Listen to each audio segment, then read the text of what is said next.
Hello.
पहले इसको समझ लेते हैं मैस्टेक्टोमी क्या है, तो फिर इस डायग्राम पे हम आते हैं। Mastectomy means removal of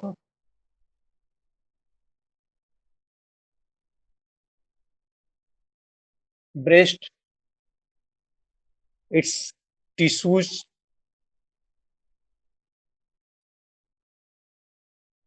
lymph gland, skins, nipple, areola,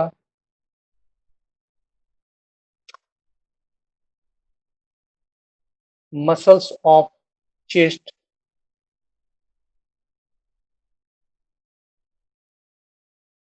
sometime lymph of arms। क्या है ये समझ लेते हैं। फर्स्ट, ये सर्जिकल मेथड है और इमरजेंसी मेथड है।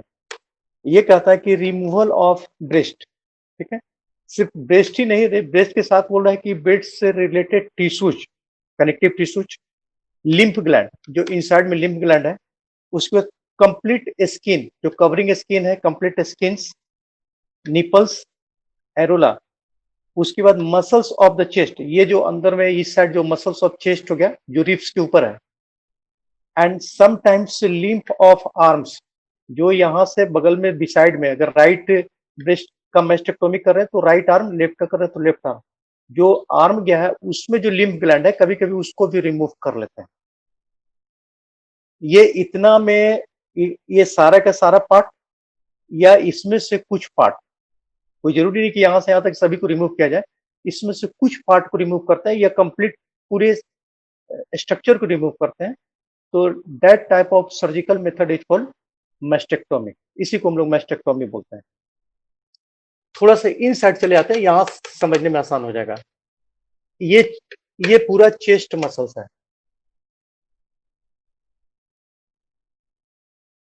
चेस्ट मसल्स हमारा pectoralis major and pectoralis minor muscles है।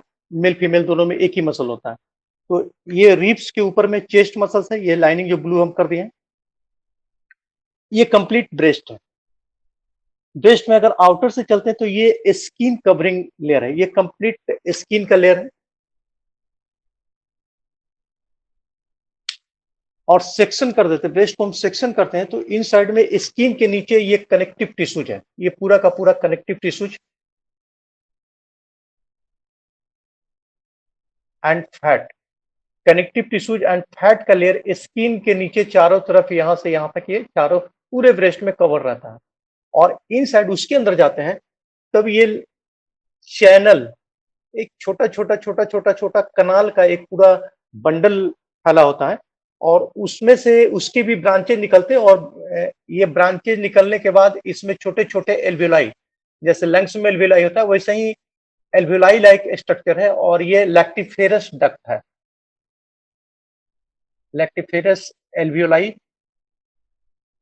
और ये जो ट्यूब है ये लैक्टिफेरस डक्ट है।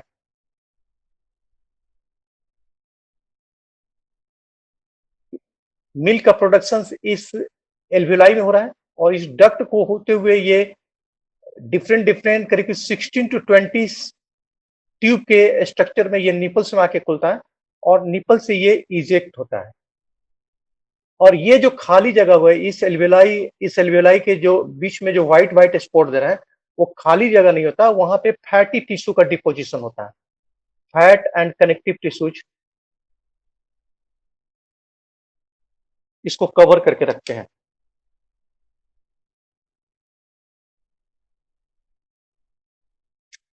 और इस फैटी टिश्यू में ह्यूज अमाउंट का हमारा लिम्फेटिक डक्ट,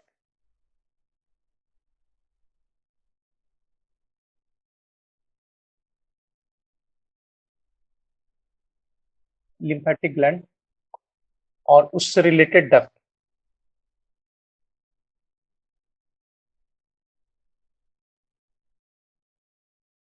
इस कनेक्टिव टिश्यू एंड फैट के लेयर में फैले होते हैं।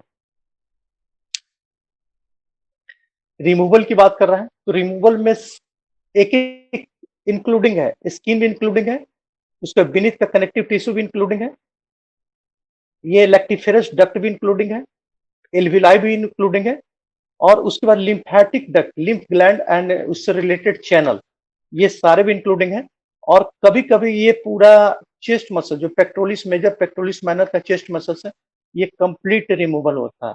या कभी कभी कंप्लीट नहीं होकर इसके कुछ पार्ट, जैसे चेस्ट मसल को छोड़ दिए, स्किन को छोड़ दिए, एरोला को छोड़ दिए, निपल्स को छोड़ दिए, तो ये स्ट्रक्चर भी छोड़ के रिमूव करते हैं।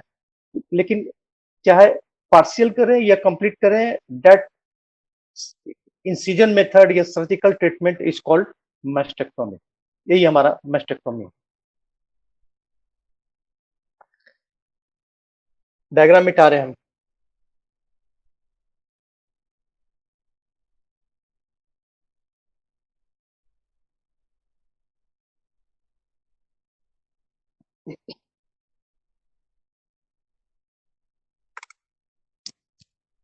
अब ये सवाल होता है ना कि इसकी जरूरत क्या पड़ती है, ये करना क्यों चाहते हैं मैस्टेक्टोमी।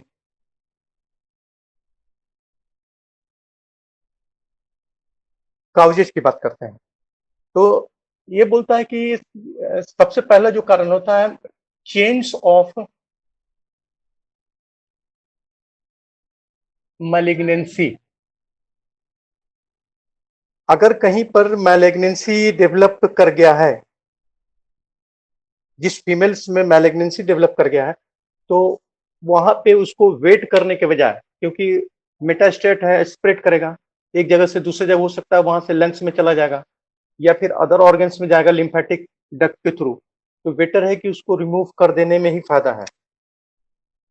सेकेंड आता है डक्टल कार्सिनोमा इन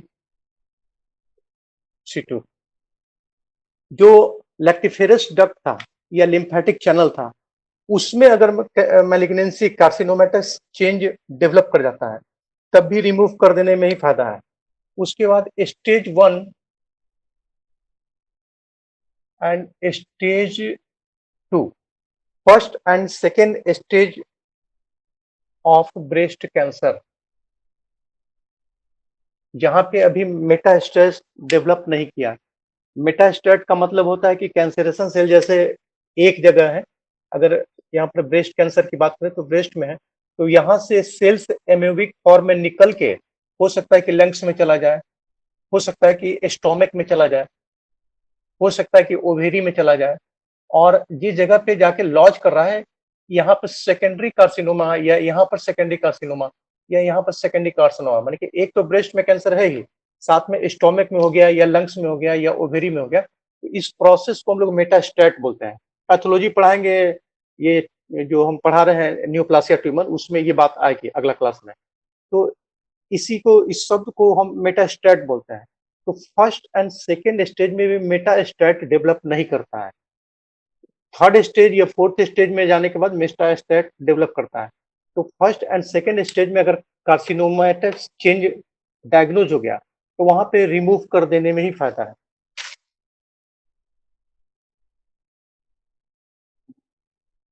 उसमें कभी कभी थर्ड स्टेज ऑफ कार्सिनोमा, लेकिन थर्ड स्टेज में जब भी हम जाएंगे तो वहां पे हमको देखना होगा स्टिल मैलिग्नेंसी। स्टिल मैलिग्नेंसी का मतलब है कि यहाँ पे अभी एक जगह से दूसरे जगह जाने की संभावना अभी नहीं हुई है, मेटास्टेट अभी डेवलप वहां नहीं किया है, तभी करते हैं, नहीं तो थर्ड स्टेज में नहीं करते हैं।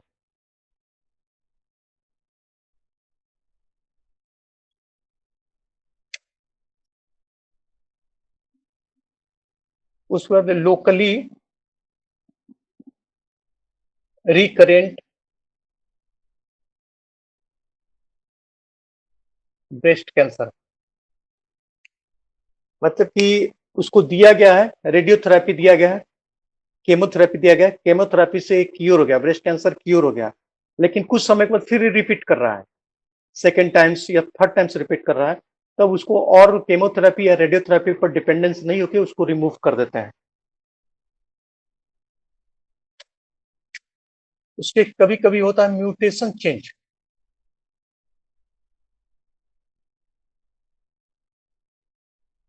इन jeans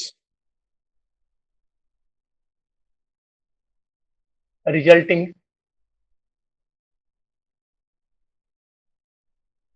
high risk of developing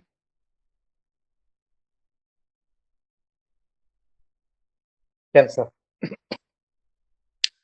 कुछ ऐसे भी फीमेल्स होते हैं जिसमें म्यूटेशन चेंज ब्रेस्ट में डेवलप कर गया है, और ब्रेस्ट में डेवलप करके भी कैंसर्स में कन्वर्ट नहीं किया है। उसमें initiating factor and promoting factor दो होना चाहिए ना, तो इनिशिएटिंग फैक्टर म्यूटेशन में चेंज कर गया, और चांसेज है कि आने वाले टाइम में उसको ब्रेस्ट कैंसर डेवलप कर सकता है। तो डेवलप करे और उसको मेटास्टेट में जाने दें, उससे बेटर है कि जब एक बार डायग्नोसिस कंफर्म हो चुका कि रिस्क फैक्टर में है, तो उसको रिमूव कर लेते हैं। तो ये कुछ ऐसे काउज है जिसमें मास्टेक्टोमी बहुत एग्रेसिव होकर किया जाता है। ये सामान्य साधारण ऑपरेशन नहीं, बहुत एग्रेशंस के आधार पर इसको किया जाता है।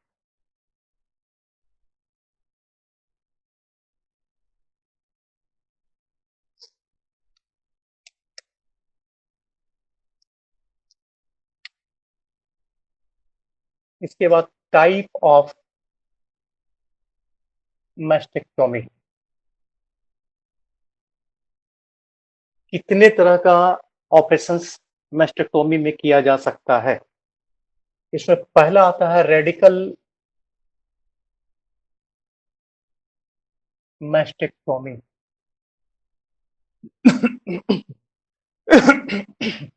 रेडिकल मास्टेक्टोमी अब अनयूजुअल हो गया, यूजुअली नॉट बी डन, ज्यादातर अब इसको नहीं किया जाता है। पहला तो ये बात हो गया। करीब करीब 20 सालों में, 20 ईयर्स के आसपास में मेडिकल साइंस से सर्जिकल पॉइंट ऑफ व्यू से बहुत डेवलप किया है, तो रेडिकल मास्टेक्टोमी को बहुत कम किया जाता है। फिर भी आखिर रेडिकल मास्टेक्टोमी है क्या, वह जान लेते हैं।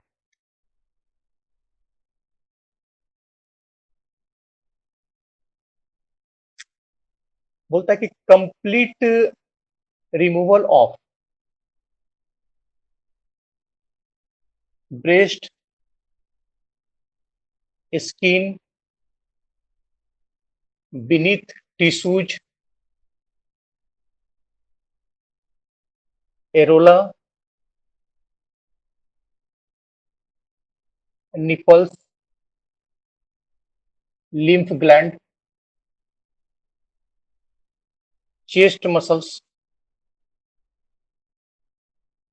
arms lymph glands। ये इतना सारा पार्ट को रिमूव कर रहे हैं। उस जगह पे जहां पे रेडिकल मास्टेक्टोमी करना है, वहां पे इतने सारे पार्ट को हम वहां पे रिमूव कर रहे हैं। इस ढंग के मास्टेक्टोमी को हम लोग रेडिकल मास्टेक्टोमी के नाम से जानते हैं। पूरा का पूरा पार्ट ही वहां से रिमूव करके हटा दिया गया, इसी को रेडिकल मास्टेक्टोमी बोल रहे हैं, कुछ वहां छोड़े ही नहीं। लेकिन आज के डेट में रेडिकल मैस्टेक्टोमी बहुत कम किया जाता है क्योंकि इसमें कई नुकसान हैं और फिर रिकंस्ट्रक्टिव फॉर्मेशंस फिर से वापस इसको डेवलप करने में, ब्रेस्ट को बनाने में बहुत परेशानी होती है प्लास्टिक सर्जन के लिए, तो इसलिए इसको हम लोग डिस्करेज करते हैं।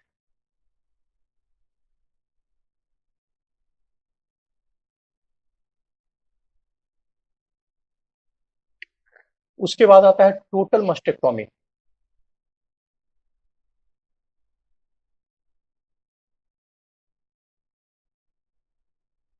टोटल मस्टेक्टोमी में वंस अगेन से इसका दूसरा नाम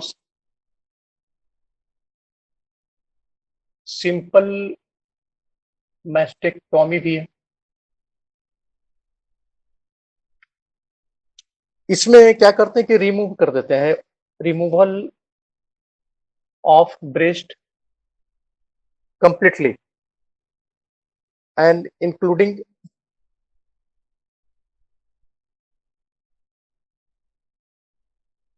tissue, nipple and Ellora.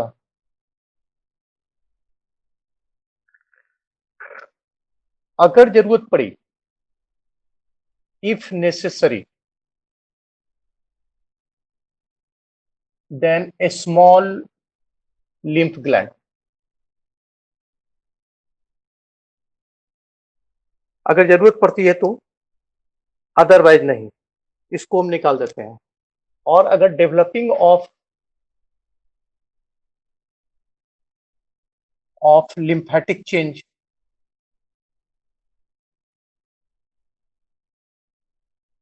In arm, तो उसमें भी small portions of lymphatic duct को निकाल लेते हैं।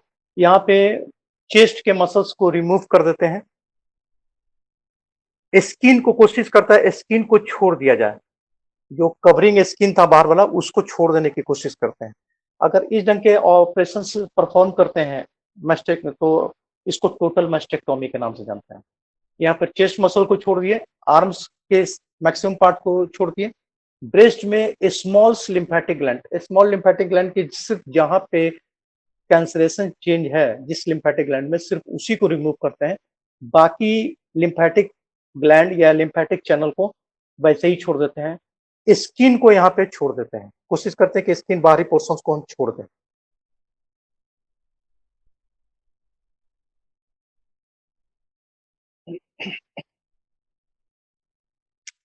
थर्ड आता है लंपेक्टोमी।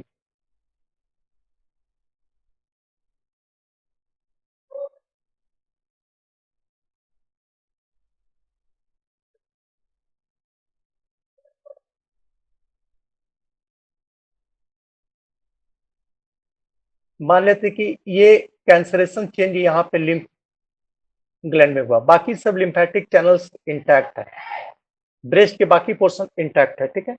तो सिर्फ ऑपरेशन इंसिजन देके ये लिम्फेटिक्स चैनल्स जहां पे कैंसरेशन है और उसके अराउंड का थोड़ा सा टिश्यू, बगल अगल का थोड़ा सा टिश्यू, ये पूरा का पूरा यहाँ से रिमूव कर देते हैं। मान लेते हैं इसको यहाँ से रिमूव कर दिया और बाकी जितना ब्रेस्ट का पोर्शन से बाकी जो जैसे था उसको वैसे ही छोड़ दिया। ये इतना पोर्शंस को यहाँ से रिमूव कर दिए जिसमें लंप लंप वहां पे फेल्ड कर रहा था, कैंसरेशन चेंज, उस ट्यूमर पोर्शन को हटा दिए, उसके सराउंडिंग टिश्यू को हटा दिया और बाकी ब्रेस्ट का जितना पोर्शन उसको जैसे था वैसे ही छोड़ दिया। तो इस पार्शियल मैस्टेक्टोमी को हम लोग लंपेक्टोमी के नाम से जानते हैं। ये जितना व्हाइट दिखा रहा है ये रिमूवल पार्ट है, इसको निकाल दिया गया और बाकी जितने पोर्शन थे ब्रेस्ट के उसको जस्ट का तस्ट छोड़ दिया गया।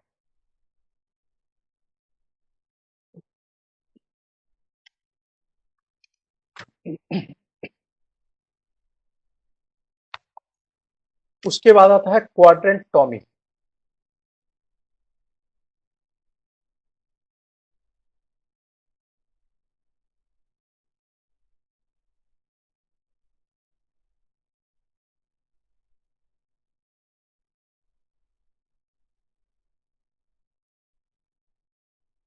क्वाड्रेंटोमी वो एक बार फिर से लोकलाइज है, लोकलाइज में कि जहां पे कैंसरेशन चेंजेज है, तो अभी तो छोटे पोर्शंस को निकाले थे ना, उसके किनारे किनारे के छोटे पोर्शंस को रिमूव किए थे, लेकिन क्वाड्रेंटोमी में इस रिमूवल टिश्यूज के दायरा को बढ़ा देते हैं, काफी नीचे तक उसको बहुत डीप तक ले जाते हैं।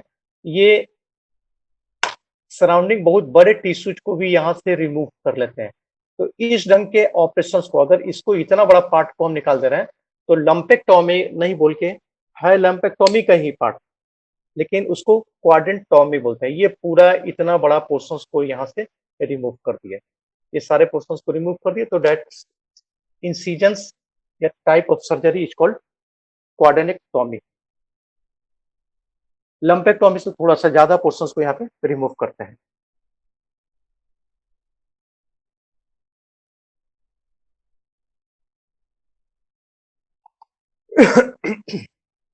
उसके बाद आता है फिफ्थ में स्किन स्पेरिंग मस्टेक्टोमी।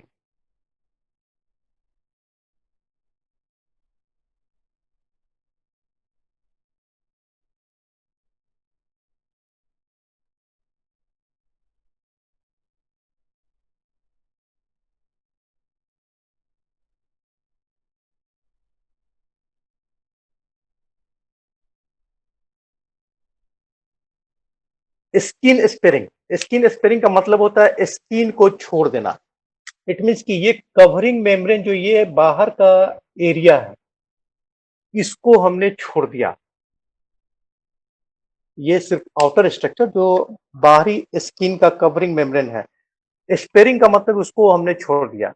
और इसको छोड़ के सारे पोर्शन का मतलब ये पूरा पूरा ब्रेस्ट ये पूरा रिमूव किया गया, साथ में निपल्स एंड एरोला सबको रिमूव कर दिया गया।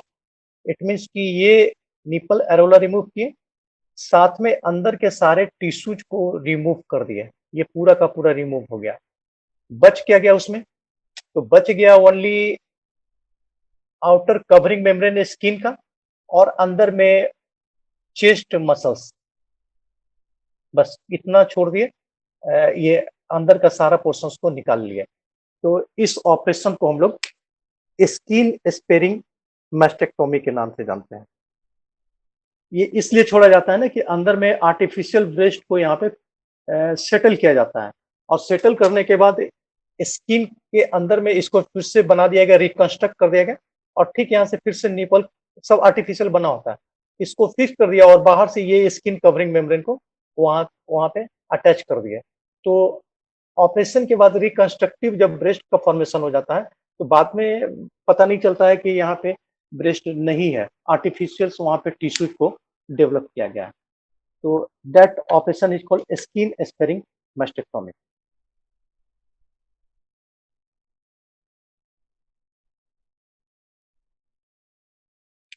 उसके बाद आता है निपल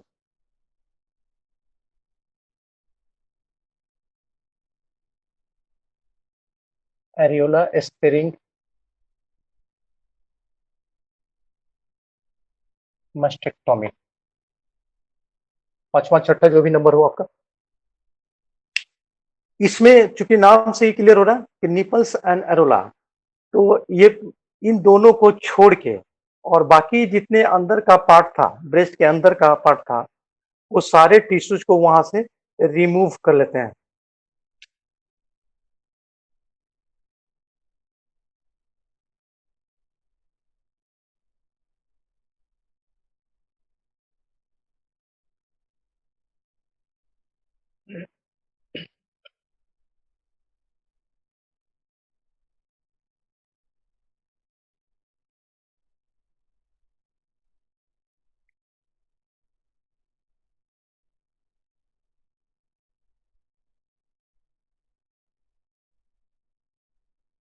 अब क्या कर रहे हैं, ये स्किन छोड़ दिए, ये एरोला छोड़ दिए, और ये निपल छोड़ दिए, ये तीन चीज को छोड़ दिए, और अंदर से जितने टिश्यूज थे ये सारे टिश्यूज को, मतलब कि lactiferous duct, lactiferous alveoli, connective tissue, lymphatic channels, lymph, सारे को रिमूव कर दिए, एकदम बिल्कुल यहाँ से हॉलो कर दिए, ये साफ हो गया।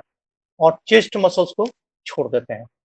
अगर जरूरत पड़ती है चेस्ट मसल में इन्फेक्शन प्रोसीड किया हुआ तभी इसको रिमूव करते हैं, चेस्ट मसल को छोड़ दिया और अंदर से पूरा का पूरा हॉलो कर दिया, सिर्फ रह गया बाहर से स्किन रह गया, Ellora outer structures and nipples, इतना छोड़ के बाकी को रिमूव कर दिए। ये भी ऑपरेशन रिकंस्ट्रक्टिव ब्रेस्ट फॉर्मेशन के लिए किया जाता है।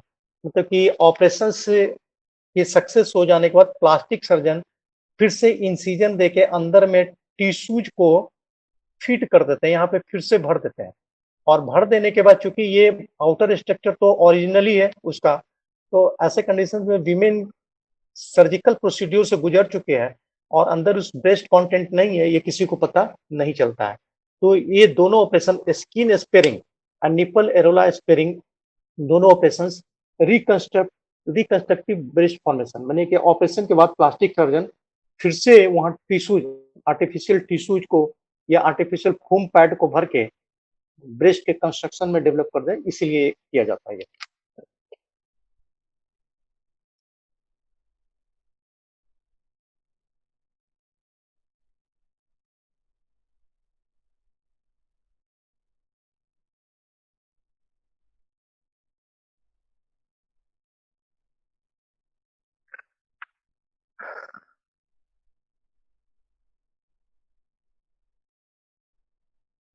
अब सामने हम लोग की बात आती है ना कि इतना तो ऑपरेशन का टाइप है। अब इसमें चॉइस क्या क्या रहेगा, ऑपरेशंस करने के पहले क्या क्या हम लोग देखेंगे और उसके आधार पे डिसीजन लेंगे कि इसमें क्या ऑपरेशन करना है क्या नहीं करना है। फर्स्ट तो बात आता है वाइड स्प्रेड ऑफ ट्यूमर। मतलब एक जगह यहाँ ट्यूमर है, चलो छोटा सा ऑपरेशन से रिमूव किया जा सकता है, लेकिन देख, या रेडियोथेरेपी या केमियोथेरेपी से दूर किया जा सकता है, लेकिन देखा जा रहा है कि और भी ब्रेस्ट में 2 या 3 कैंसरेशन चेंजेज वहां पे डेवलप कर चुके हैं, एक से ज्यादा। तब यहाँ पे रेडियोथेरेपी केमोथेरेपी की जगह ऑपरेशन जो 6-7 तरह का हमारा था उसमें से किसी एक को परफॉर्म कर लेते हैं, ये जरूरी है। कि 2-3 जैसे ही मिला, 2 एक से ज्यादा है तो बेटर है कि वो मस्टेक्टोमी की ओर बढ़ दिया जाए। उसके बाद सेकंड आता है फेल्यूर ऑफ रेडियोथेरेपी और केमोथेरेपी। प्रीवियसली डायग्नोसिस के बाद रेडियोथेरेपी केमोथेरेपी पेशेंट को, जो वीमेन्स है उसको चला, लेकिन चलने के बाद भी कैंसरेशन सेल से या तो पूरी तरह से खत्म नहीं हुआ या फिर रिकरेंटली डेवलप कर गया, फिर से वापस वो लौट कर आ जा रहा है। तो ये दूसरा ऐसा कारण होगा जिसमें एग्रेसिव होकर मैस्टेक्टोमी करना पड़ता है। थर्ड की बात करते हैं तो प्रेगनेंसी।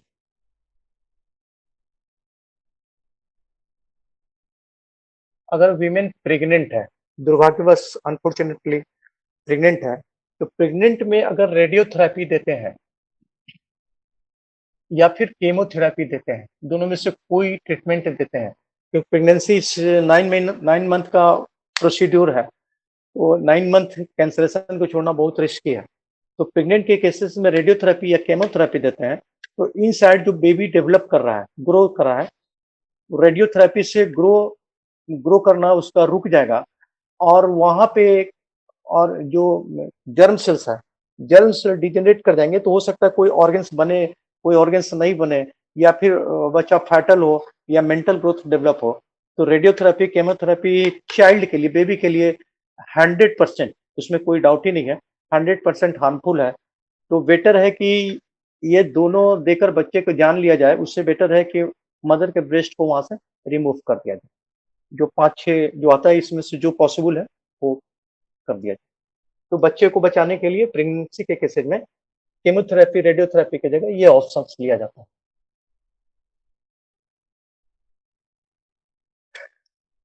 उसमें रिस्क फैक्टर पहले भी बता चुके हैं। पेशेंट रिस्क फैक्टर में जीन म्यूटेशन चेंज हो चुका है और इनिशियल स्टेज में है, तो कैंसरेशन सेल डेवलप करने के पहले उसको रिमूव करके हटा ही देने में फायदा है। उसके बाद डेवलपिंग ऑफ सेकेंडरी कैंसर, एक जगह से सेल्स फर्स्ट डायग्नोसिस में मान लेते हैं कि इसी जगह पे कैंसरेशन सेल डेवलप किया, ये डायग्नोसिस से पता चला, लेकिन कुछ समय ट्रीटमेंट के बाद 2-4 महीना के बाद देखते हैं कि नहीं, यहाँ से ये दूसरे जगह भी, इसी ब्रेस्ट में दूसरे जगह डेवलप कर गया, यहाँ से ये तीसरे जगह डेवलप कर गया।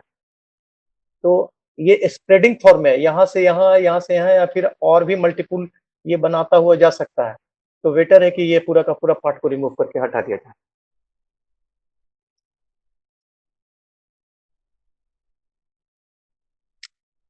कभी-कभी लार्ज ट्यूमर डेवलप कर जाता है, बहुत बड़ा ट्यूमर हो जाता है कि लंपेक्टोमी से काम नहीं चलेगा तो पूरा रिमूव कर देना है। कभी-कभी डिजीज ऑफ कनेक्टिव टिश्यूज,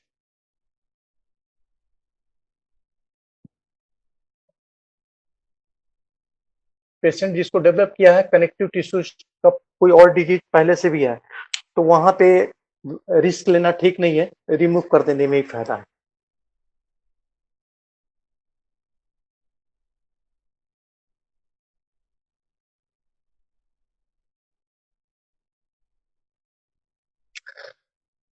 अब आता है चॉइस ऑफ मैस्टेक्टोमी।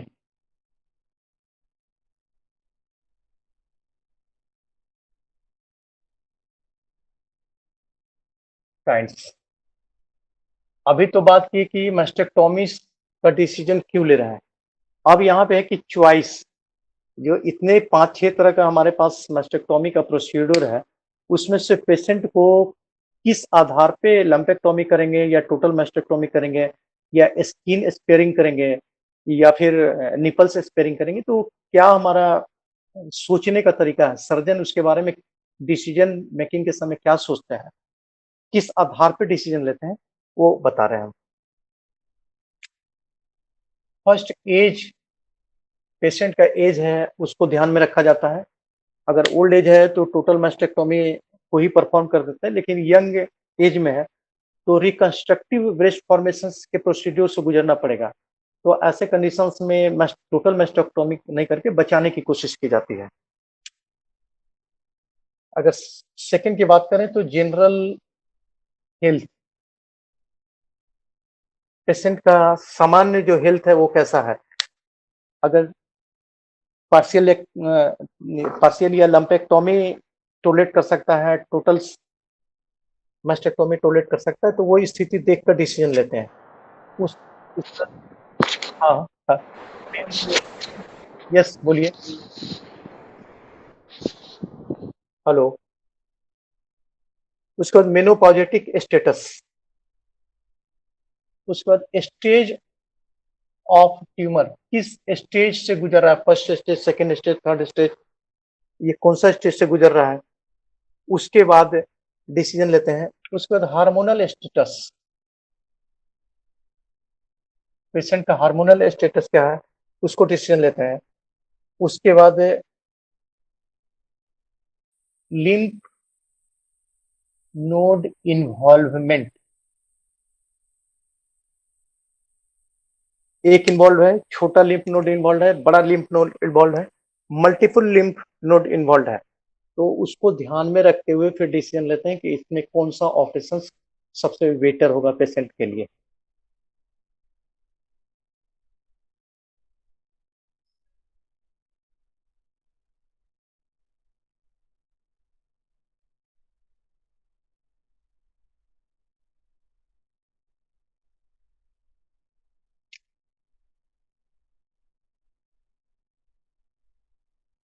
सर्जरी में 3 डिफरेंस केयर किया जाता है।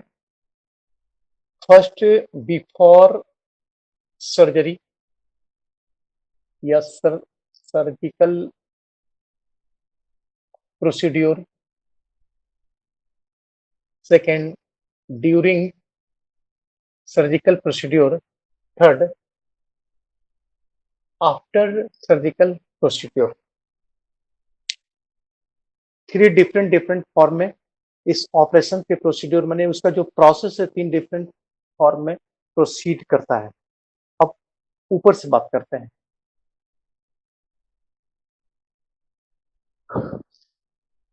बिफोर सर्जिकल प्रोसीड्योर का मतलब होता है कि ऑपरेशन करने, इंसिजन देने के पहले पेशेंट या उसके अटेंडेंस से हमें क्या बात करना है, किस चीज पर केयर करना है, इसी को बिफोर सर्जिकल प्रोसीड्योर के नाम से हम लोग जानते हैं। पहला इसमें कि पेशेंट से या पेशेंट के अटेंडेंस से कुछ भी नहीं छुपाएंगे, क्लियरली कॉन्वेंस, साफ साफ बात करेंगे, हमें आपके ब्रेस्ट का इतना पोर्शन रिमूव करना है और रिमूव करने के बाद ये ऑपरेशंस में इतना टाइम लगेगा। तो रिकंस्ट्रक्टिव वर्क को छोड़ देते हैं तो 2 to 3 आवर्स, 2 से 3 घंटा कम से कम समय लगेगा। इस टाइम ड्यूरेशन के बारे में भी बता देंगे। उसके बाद इसके कॉम्प्लिकेशन पर भी बात कर लेंगे। पहले ही बता देंगे कि ऑपरेशन के बाद ये कॉम्प्लिकेशंस डेवलप कर सकता है। अगर आप इसके साथ एग्री हैं तो फिर आप साइन कीजिए, ऑपरेशन के लिए हमें परमिशन दीजिए। अदरवाइज नहीं तो फिर और भी रास्ते खुले हुए हैं आपके लिए, आप कहीं और भी बात कर सकते हैं। तो क्लियरली चूंकि आप किसी के शरीर का पार्ट रिमूव कर रहे हैं तो बहुत बड़ी उसके लिए त्रासदी होती है। ये साइकोलॉजिकल बहुत हजार्ड के रूप में सामने आता है। तो क्लियरली इसके बारे में आप पहले 2 दिन पहले 3 दिन जब भी विजिट करें, 10 दिन पहले जब भी विजिट करें तो ये 3 चीज उसको आप डील कर लेंगे, पहले ही सारी बातें बैठा के बात कर लेंगे। उसके बाद है proper monitoring, monitoring of pulse, breathing, blood pressure, temperature, body temperature. अगर शुगर का प्रॉब्लम है तो शुगर लेवल या अदर डिजीज है, उसके साथ कुछ और डिजीज है उसको, तो उसके बारे में प्रॉपर मॉनिटरिंग पहले ही कर लेंगे या हॉस्पिटल में एडमिट कर लेंगे। तो हर दिन जब तक सर्जरी नहीं होती हर दिन इन चीज पर ध्यान रखेंगे। ऑपरेशंस के एक दिन पहले तक नाइट में भी ये सारे मॉनिटरिंग करके उसका रिपोर्ट हम लोग तैयार कर लेते हैं।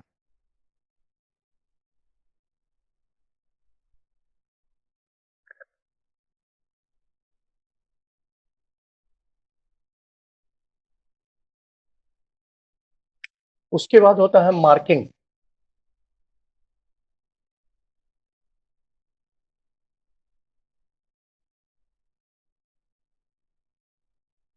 मार्किंग का मतलब होता है कि इंसिजन कहाँ देना है, इस जगह देना है, इस जगह देना है। उसके बाद ये हमारे सोचने से तो नहीं होगा, ये लिम्फ में कहाँ पे ट्यूमर्स का ग्रोथ है उसके आधार पे डिसीजन लेता है। भाई सपोज दैट कि इस जगह पे ट्यूमर है तो इस टोटल एरिया को ब्लू लाइनिंग से स्किन में इंजेक्शंस देके यहाँ पे ब्लू लाइनिंग से मार्क कर लेते हैं ताकि कोई कंफ्यूजन हमें ना हो कि ऑपरेशन कल कहाँ करना है। तो ये पहले ही से अंडरलाइन कर लिया जाता है, ये ब्लू मार्किंग पूरा एरिया को कर दिया जाता है।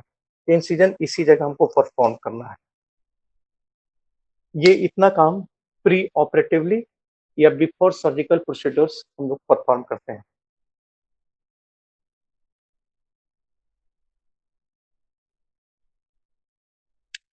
उसके बाद आता है ड्यूरिंग सर्जरी।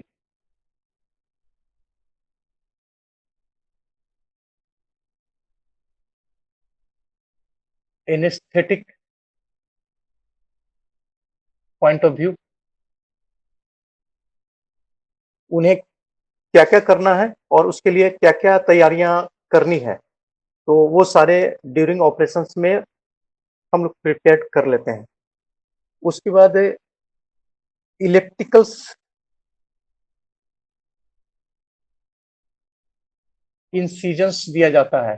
इलेक्ट्रिकल इंसिजन्स में स्कार जब फॉर्म करेगा तो उसका दाग बहुत कम रहेगा। तो रिकंस्ट्रक्टिव अगर ब्रेस्ट फॉर्मेशन कर रहे हैं तो बाद में उसका लाइनिंग कहाँ से ऑपरेशन किया गया वो बहुत बहुत माइन्यूट रहता, पता नहीं चल पाता है। उसके बाद इलेक्ट्रिकल इंसिजन में रिमूव पार्ट, कितना पार्ट को रिमूव करना है वो वहां से रिमूव कर लिया जाता है। उसको प्लास्टिक सर्जन को भी बुला के रखा जाता है, प्लास्टिक सर्जन्स को वहां पे रखा जाता है। उनसे दो बातें की जाती है, या तो रिकंस्ट्रक्ट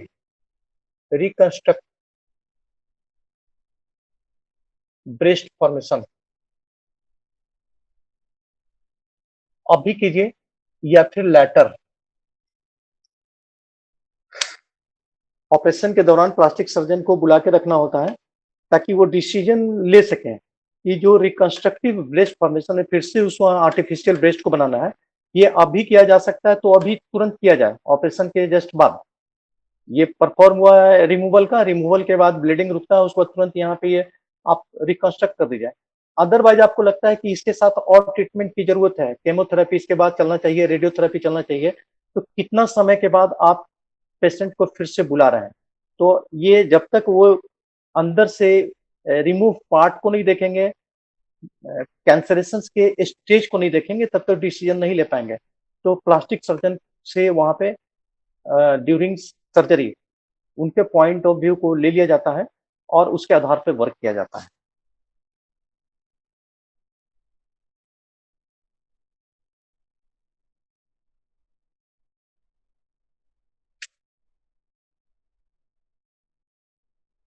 उसके बाद after surgery,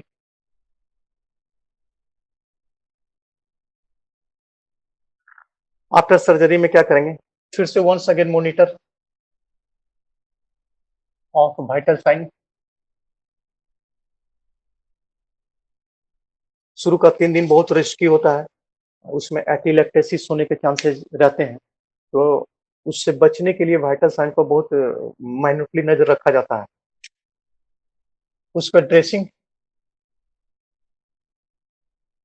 properly as per surgeon advice, surgeon जो एडवाइस कर रहे हैं उसके आधार पर ड्रेसिंग कर किया जाता है। और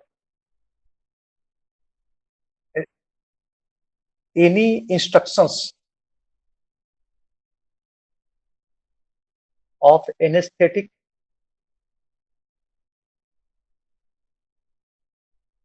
प्लास्टिक सर्जन या अदर भी कोई डॉक्टर्स वहां पे कुछ एडवाइस करना चाहते हैं तो उनके भी एडवाइस को वहां पे देखा जाता है और उसके आधार पे काम किया जाता है।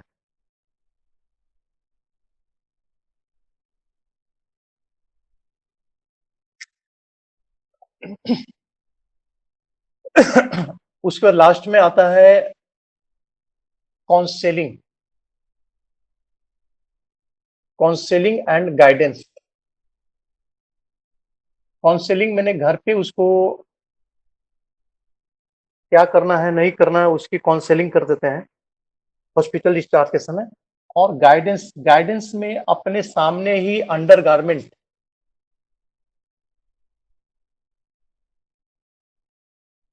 या फिर ब्रेस्ट प्रोस्थेटिक्स,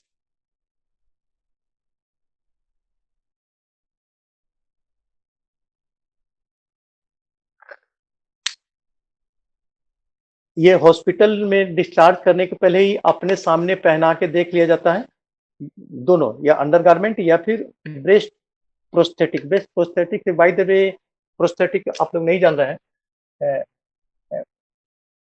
ये पूरा रिमूव कर लिया गया, टोटल यहाँ से रिमूव किया, स्किन को बाय द वे छोड़ दिया गया। तो यहाँ पे श्रिंक स्टेज में रहेगा ना, तो श्रिंक स्टेज में रहेगा ना, तो उसके ऊपर से पहनने के लिए, आर्टिफिशियल पहनने के लिए दे दिया जाता है, that is called breast prosthesis. तो ये ब्रेस्ट ब्रेस्ट प्रोस्थेसिस पहनने का तरीका और जिससे अदर टिश्यू डैमेज ना हो, ये सारा गाइडेंस वहां पे उसको दे के घर छोड़ा जाता है।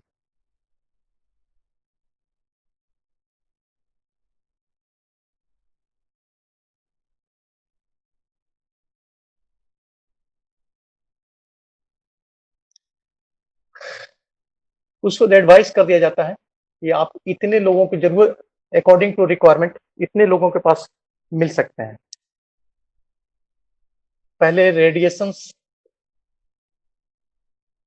ऑन्कोलॉजिस्ट, अगर रेडियोथेरेपी की जरूरत है सर्जरी के बाद तो एक बार उनसे मिल लीजिए, वो क्या कहते हैं उनका ओपिनियन को जानिए।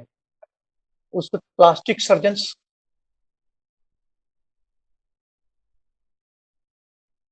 इनसे दोनों के लिए अगर रिकंस्ट्रक्ट कर चुके हैं ब्रेस्ट को, ऑपरेशन के समय रिकंस्ट्रक्ट चुके हैं, तो वो देखना है उनको कि सब कुछ सही चल रहा है या फिर कहीं पर फॉल्स है, सुधार की जरूरत है। सेकंड, अगर नहीं किए हैं तो कब करेंगे, फॉर रिकंस्ट्रक्टिव ब्रेस्ट सर्जरी, ये कब फिर बुला रहे हैं नेक्स्ट फॉर्मेशन के रिकंस्ट्रक्ट करने के लिए। तो दोनों कंडीशंस में मिलना हो चुका तब भी और नहीं हुआ है तब भी।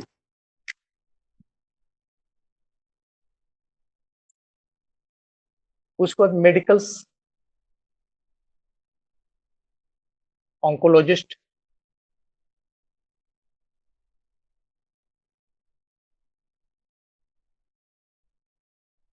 मेडिकल और ऑन्कोलॉजिस्ट केमोथेरेपी चलना है या कोई मेडिसिन साथ में चलना है तो उसके लिए मेडिकल ऑन्कोलॉजिस्ट एडवाइस करेंगे।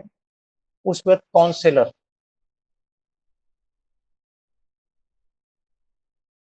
काउंसलर जो है ना उनको जीने का तरीका बताएंगे। वो डिप्रेशन में चली जाती है पेशेंट, तो उस हिसाब से उनको जीने का तरीका, उसके साथ एडजस्ट करने का तरीका, तो काउंसिल के साइकेट्रिस्ट उसको काउंसिल करके फिर से मेन लाइन में, स्ट्रीम लाइन में लेकर आते हैं।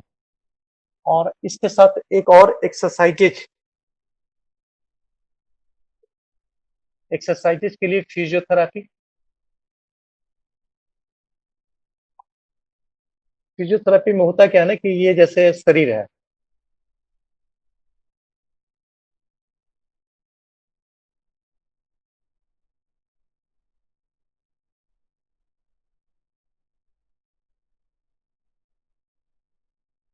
इस जगह ये रिमूव कर लिया गया, हटा दिया गया, तो हटा गया तो इंसिजन होता है ना, ऑपरेशन यहाँ किया जाता है। तो ऑपरेशन किया जाता है तो ये टोटल अंदर के टिश्यूज में स्कार का फॉर्मेशन हो जाएगा फर्स्ट। सेकेंड, रेस्ट में रहेगा, तो रेस्ट में रहेगा तो हाथ हमेशा नीचे रहेगा, तो आने वाले टाइम में हाथ को आप फ्लेक्शंस या एबडक्शंस नहीं करवा पाएंगे, मतलब कि ये स्टिफ, शोल्डर ज्वाइंट स्टिफ हो जाएगा और हाथ न तो किनारे में बाहर जाएगा न तो ऊपर की ओर जाएगा, तो स्टिफनेस डेवलप कर जाएगा। उसको ब्रीदिंग प्रॉब्लम डेवलप कर जाएगा। ब्रीदिंग प्रॉब्लम चूंकि यहाँ पे इंसिजन दिया हुआ है तो जो चेस्ट मसल्स है वहां पे कड़ापन आ जाता है, तो दोनों के लिए डीप ब्रीदिंग, गहरा सांस लेंगे ताकि मसल्स ग्रो करता रहे और ब्रीदिंग में कोई डिफिकल्टी ना हो। सेकेंड, ये स्टिफनेस डेवलप ना हो तो शोल्डर का मोबिलाइजेशन, ऊपर नीचे आगे और पीछे, मैंने चारों, flexion extension abduction adduction internal rotation external rotation, जो इसका 6 मूवमेंट है वो उसको लगातार करवाया जाता है ताकि यहाँ पे स्टिफनेस डेवलप ना करो। तो एक्सरसाइजेज भी बहुत एसेंशियल है। ये इतनी बातें हैं, आप थोड़ा सा रेस्ट दीजिए तो फिर इसको हम लिखा देते हैं।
हाँ, हेलो।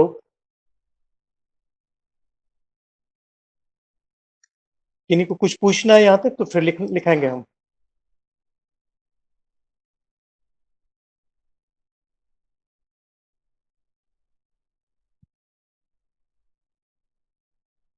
किन्हीं को कुछ पूछना है यहाँ तक में?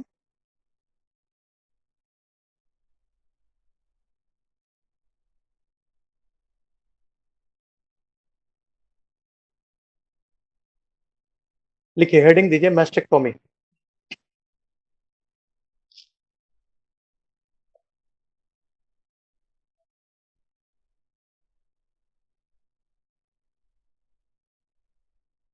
लिखिए, a mastectomy is way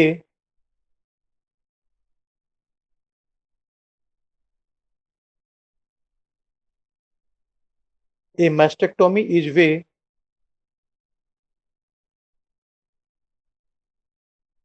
to treat breast cancer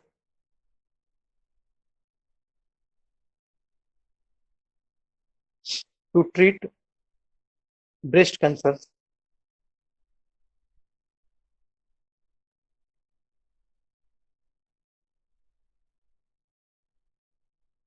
by a surgical method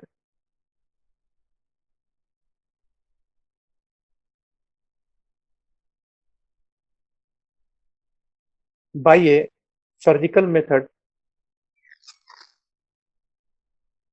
to remove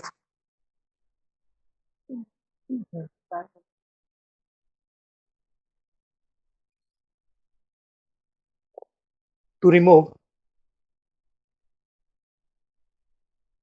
all breast tissues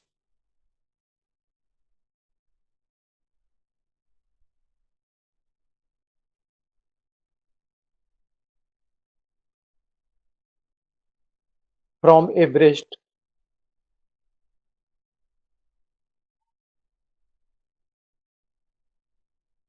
from a sir breast फिर से रिपीट कीजिएगा।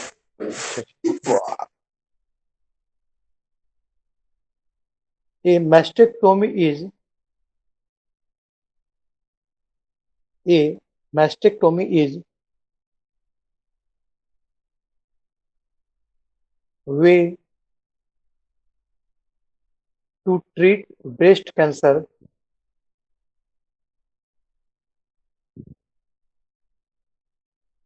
to treat a breast cancer by surgical removal of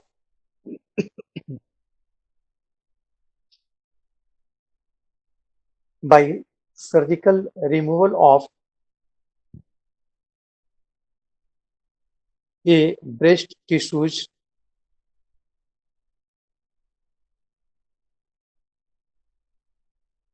comma, and sometimes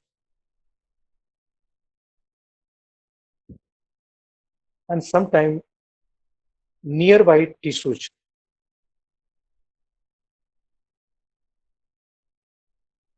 Sometimes nearby tissue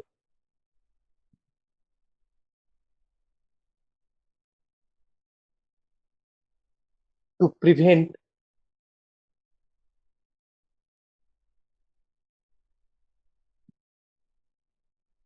developing of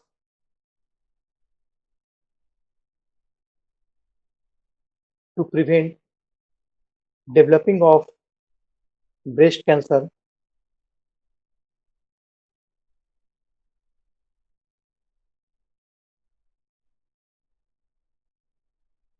and save life of suffering women and save life of suffering women.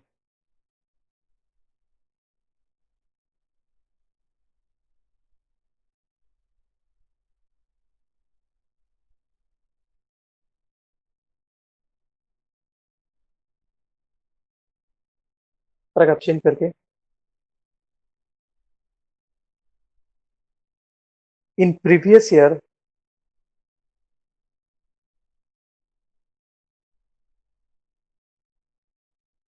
in previous year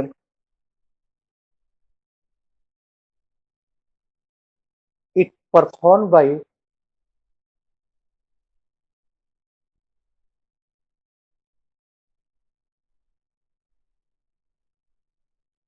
complete complete removal of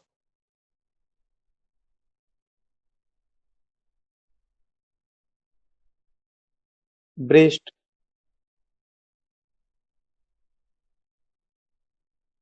lymph node in the arm,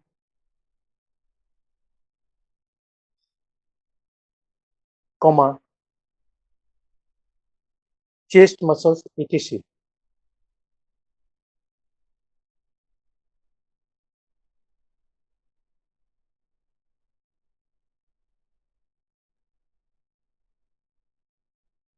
But nowadays,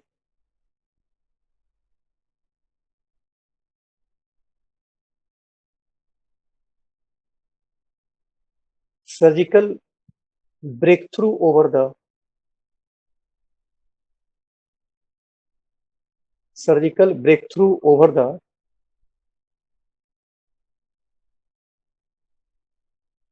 past 2 decades, past 2 decades, 2 decades माने 20 साल, 2 decades have given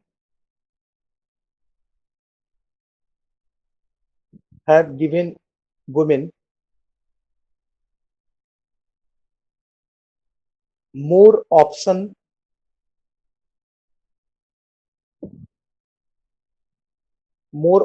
than ever before.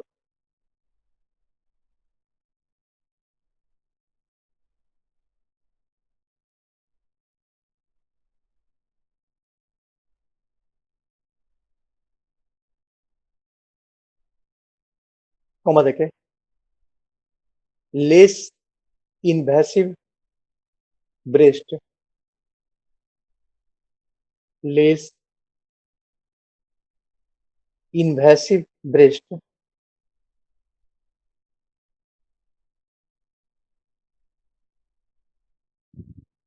conserving treatment are available,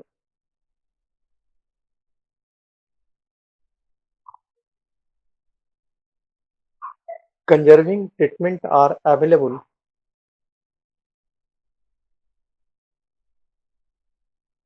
to many women.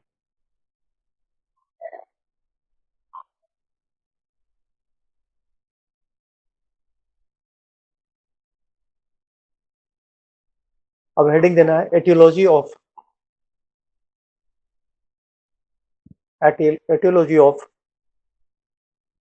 means causes of mastectomy.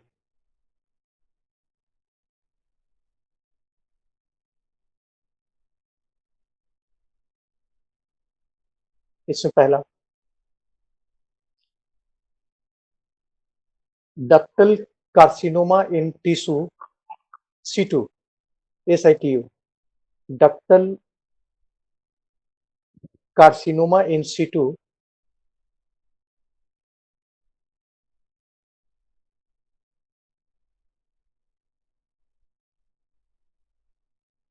next non invasive breast cancer, non invasive breast cancer,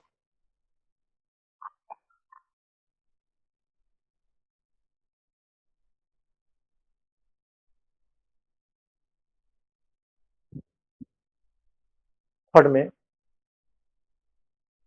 stage 1 and 2, stage 1 and stage 2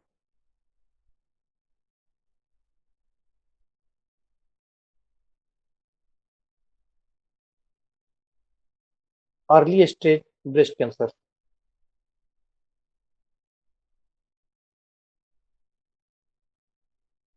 Early stage breast cancer.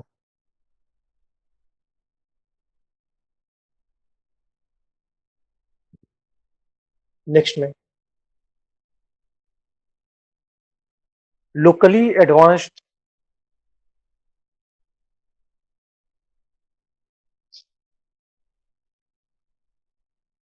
locally advanced stage 3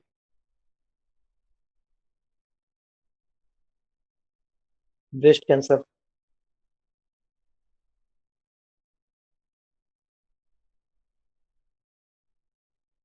Next में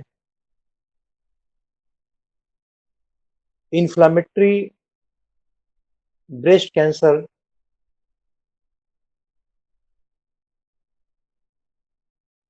after chemotherapy. Inflammatory breast cancer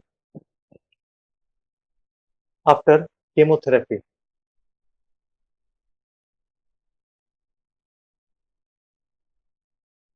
Next,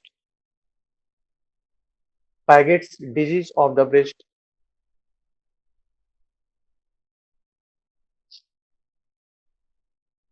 Paget's disease of the breast.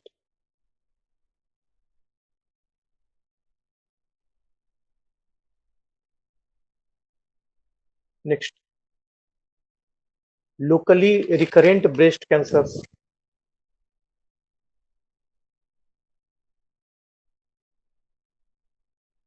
Locally recurrent breast cancers.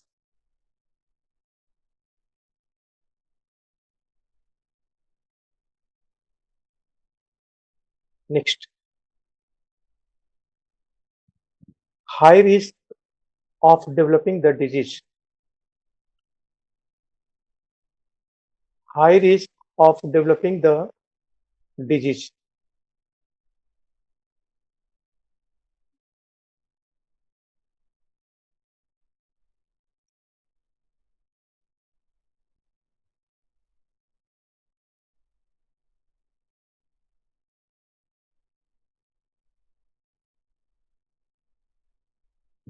Next, having two or more tumors.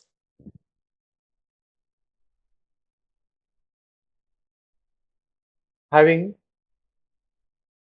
two or more tumors in separate areas of breast. In separate areas of breast.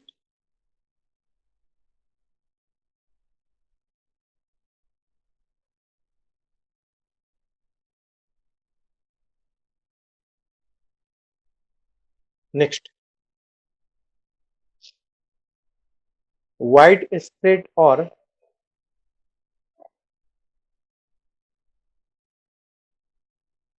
widespread or malignant appearing malignant appearing calcium deposits.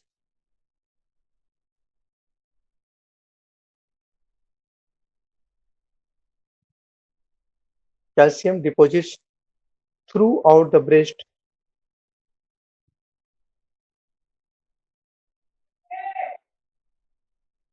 throughout the breast which diagnosed in biopsy. Sir repeat कीजिए तो इसको। Widespread or malignant appearing calcium deposits throughout the breast which diagnosed in biopsy. Which diagnosed in biopsy.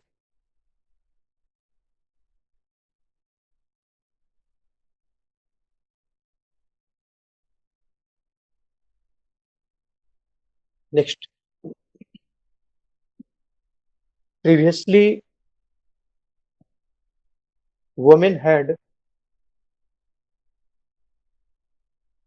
previously women had radiations treatment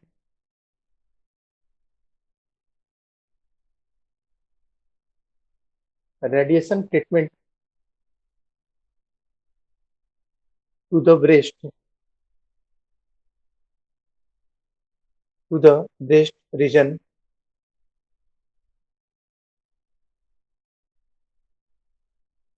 and the breast cancer reduce in the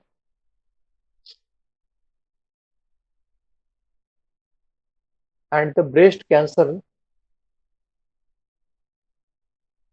reduce in the breast.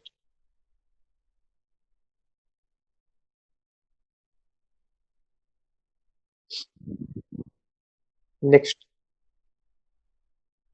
pregnant women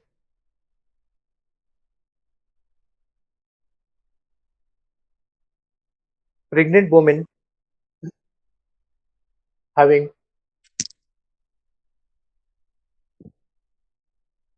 high risk to radiations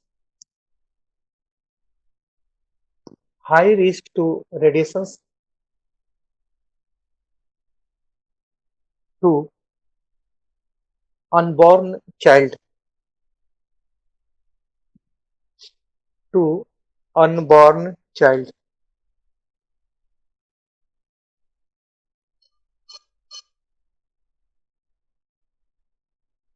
Next,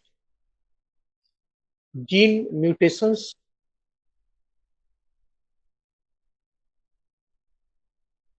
gene mutations gives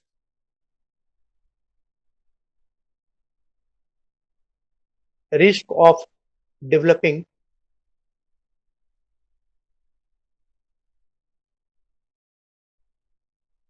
risk of developing a second cancer in breast. A second cancer in breast.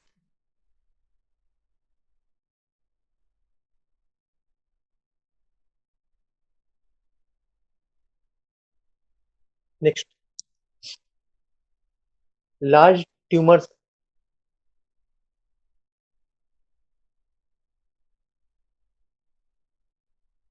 large tumors relatively to the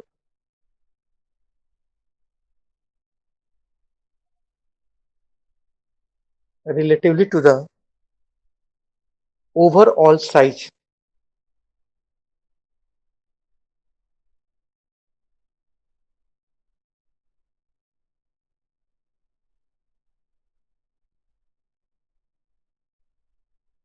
overall relatively to the overall size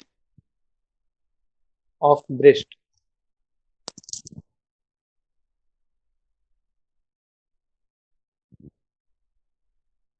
Next, have a connective tissue disease. Have a connective tissues disease.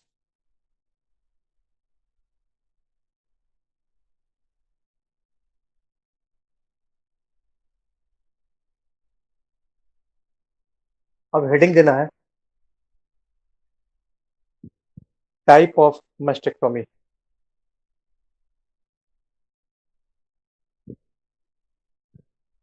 Type of mastectomy.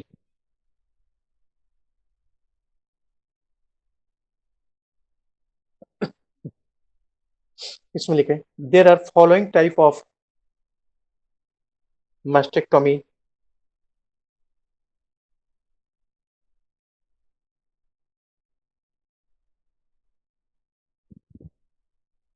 There are following type of mastectomy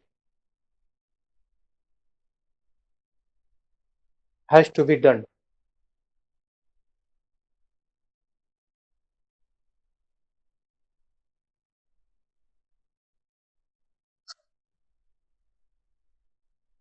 first में लिखे radical mastectomy.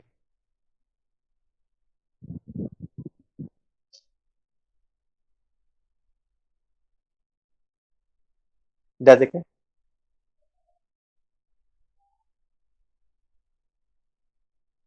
it is the complete removal of the breast.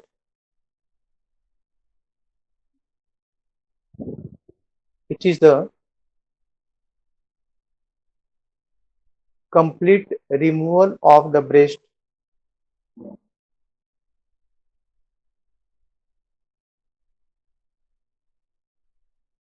including the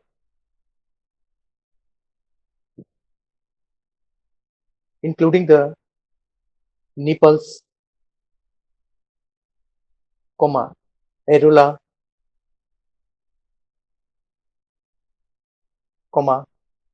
overlying skin,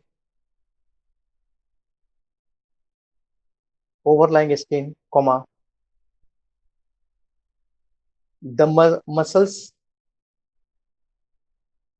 beneath the breast, the muscles beneath the breast, and the lymph nodes, the lymph nodes.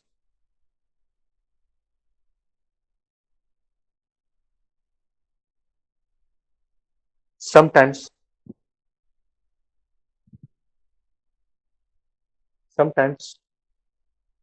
lymph of the underarms,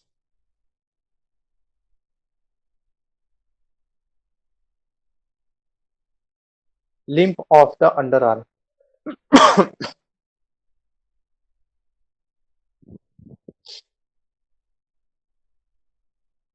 next में लिखेगा modified mastectomy.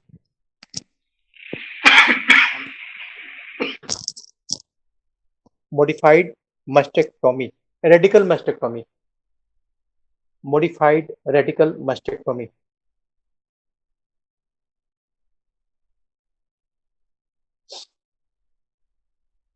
देखें, which is type of radical mastectomy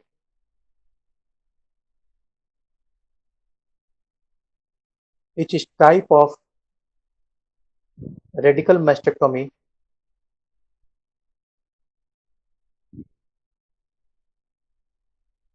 in which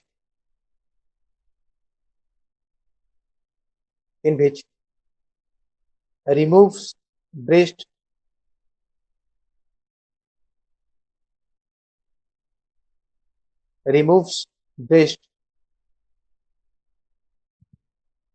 along with the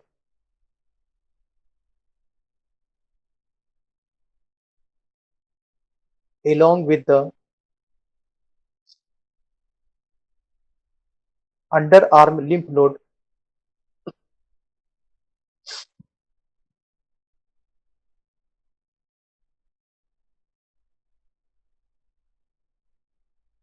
but not the chest muscles,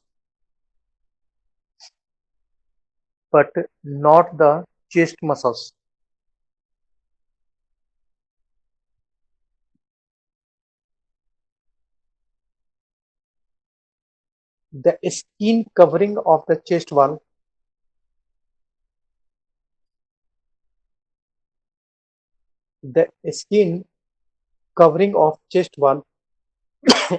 may or may not be removed. May or may not be removed.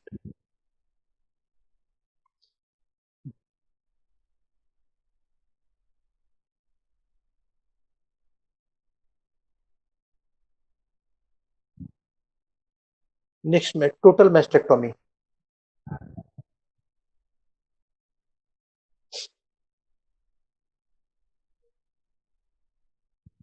Next में total mastectomy. देखें, it is also known as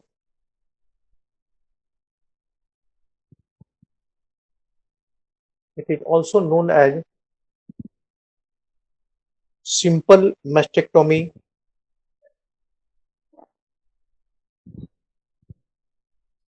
simple mastectomy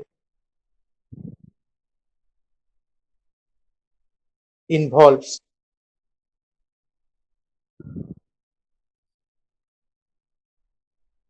removal of the entire breast,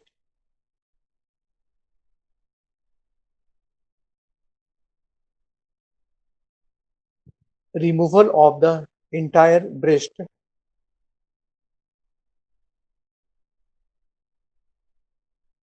including the breast tissues,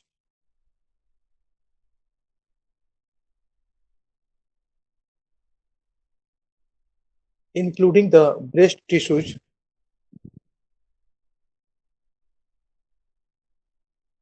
comma, areola,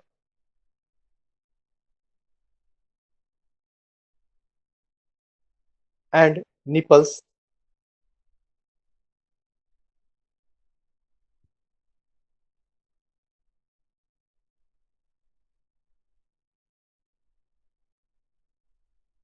Full stop देखें.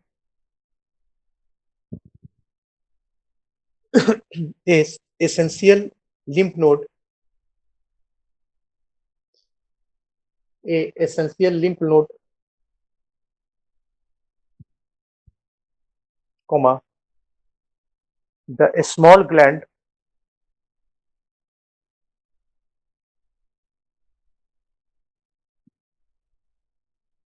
and sometimes gland of underarm,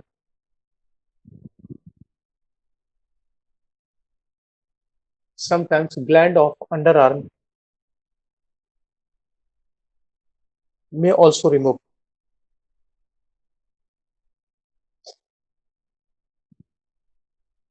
May also be removed.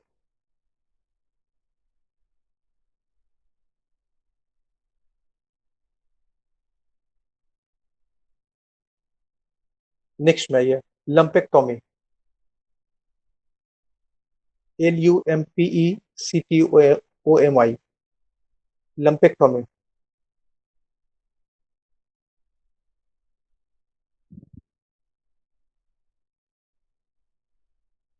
दे देखें. In lumpectomy,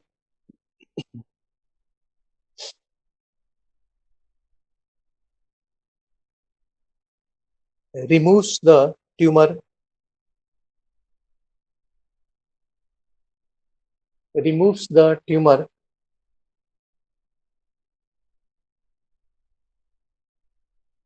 and a small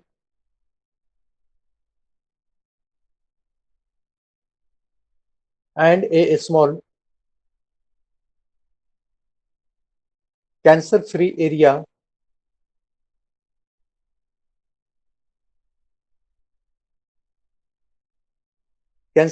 area of tissue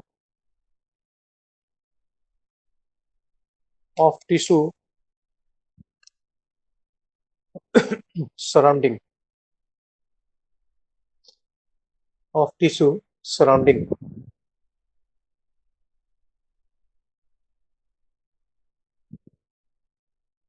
Next में लिखे quadrantectomy, QUDRA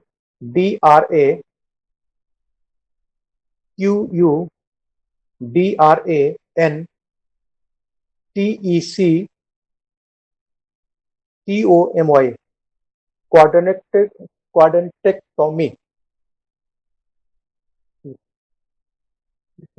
In this surgical procedure,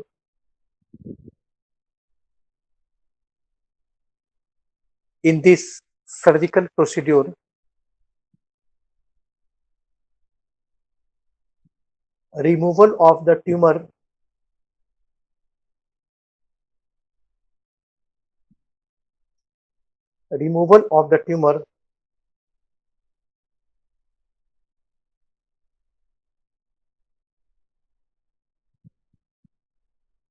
and more of the breast tissue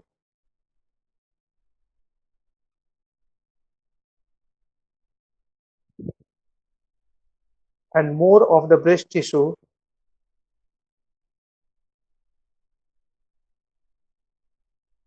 than a lumpectomy.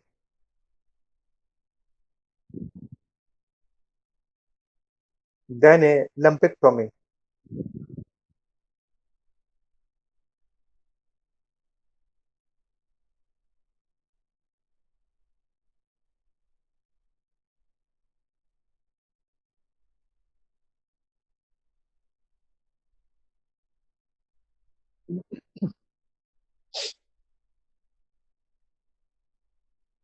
Next में skin sparing mastectomy.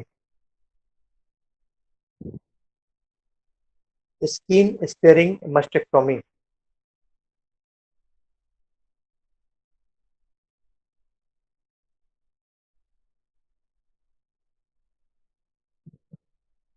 देखें, in this surgery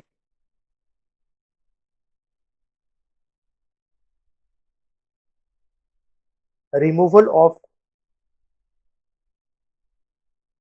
in this surgery removal of all the breast tissue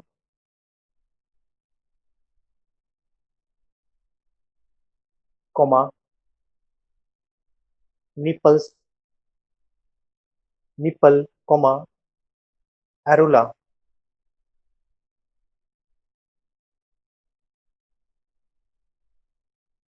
but not the breast skin but not the breast skin.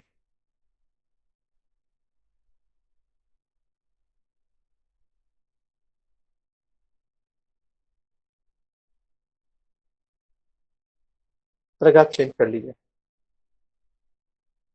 A sentinel lymph node biopsy. A sentinel lymph node biopsy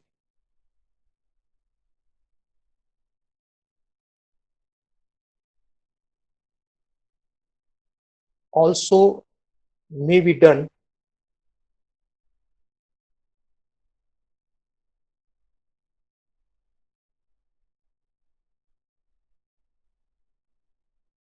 full stop.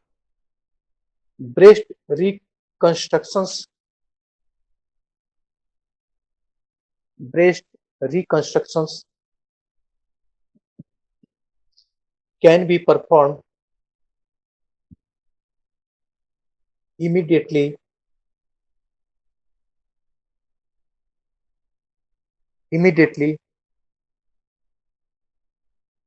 after the mastectomy.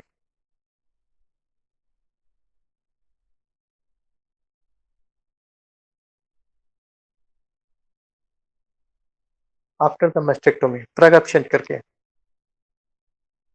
But this surgery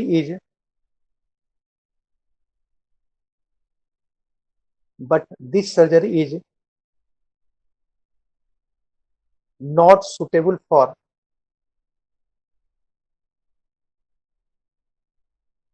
large tumor. Not suitable for large tumor.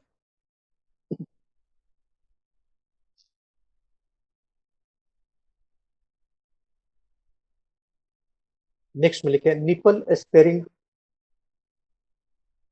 Sparing मस्टेक्टोमी.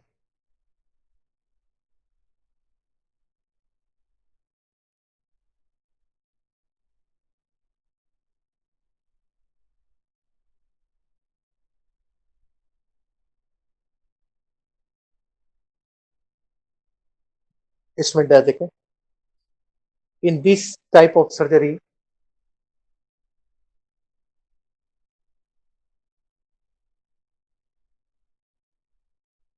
a nipple or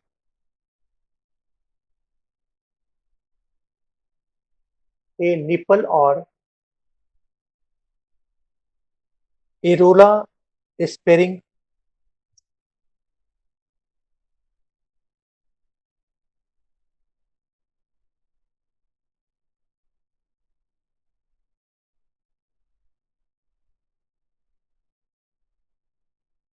it means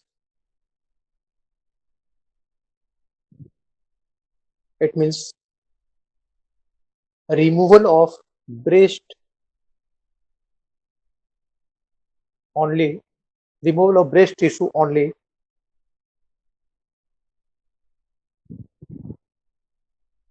but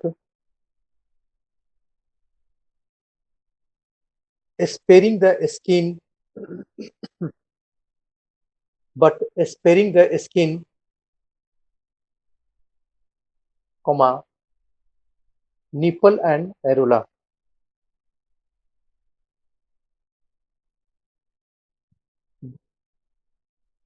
But sparing the skin, comma, nipple and areola. Paragraph change करके लिखना होगा इसी में. A sentinel lymph node biopsy,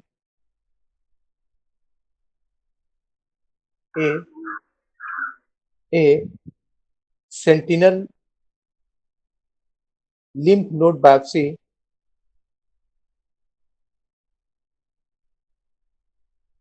also may be done.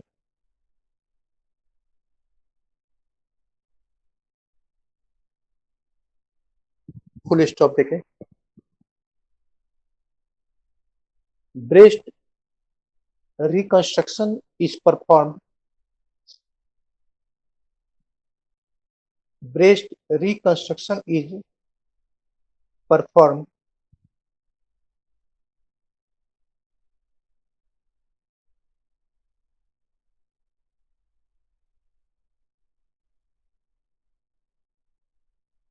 immediately afterward.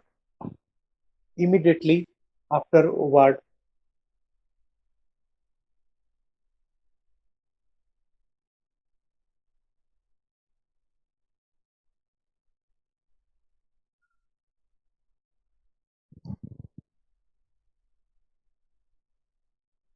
अब heading देना है.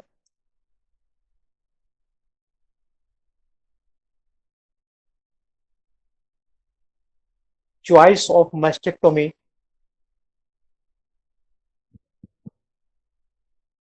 Choice of mastectomy.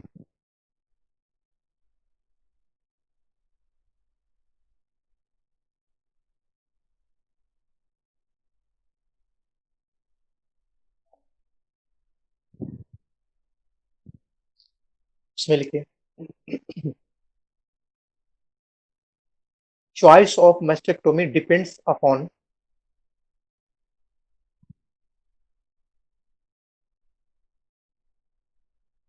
choice of mastectomy depends upon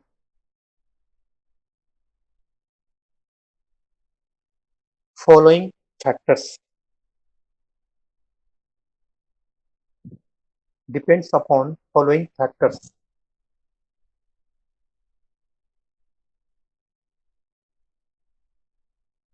first में age of the patient. Age of the patient.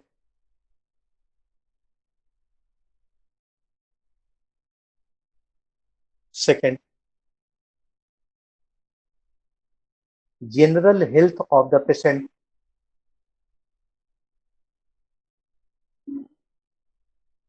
General health of the patient.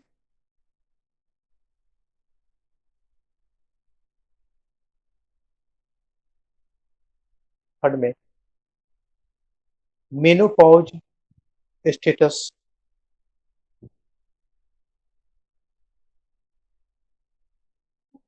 Menopause status.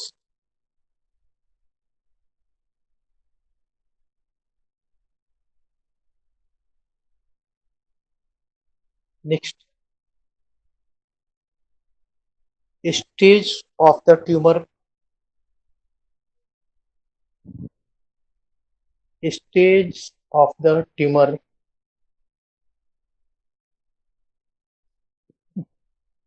Next,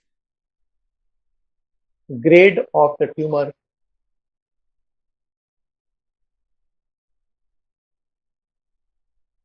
grade of the tumour.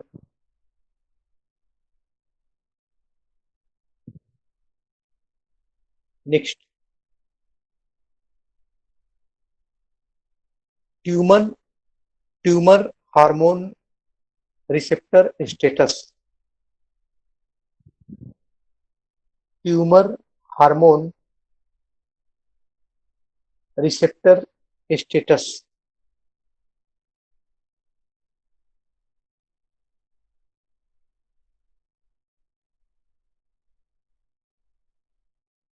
Next,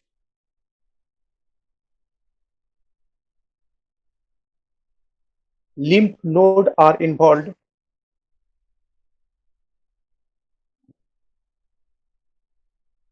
Lymph node are involved or not.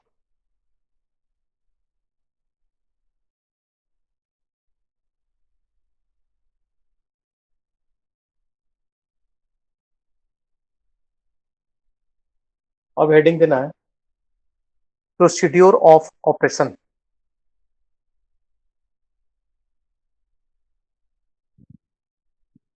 Procedure of operation.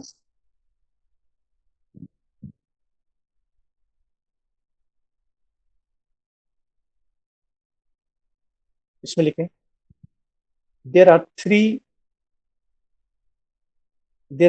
procedures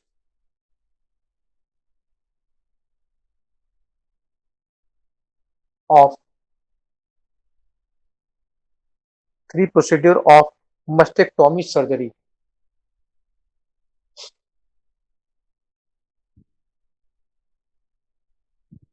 Mastectomy surgery, which are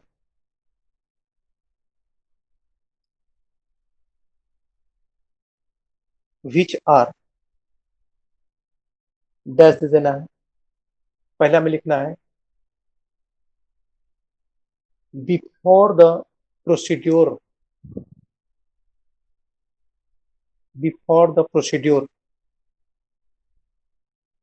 bracket में pre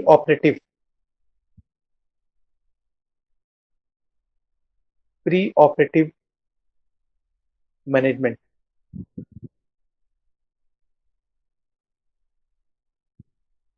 इसमें लिखना है पहला point doctors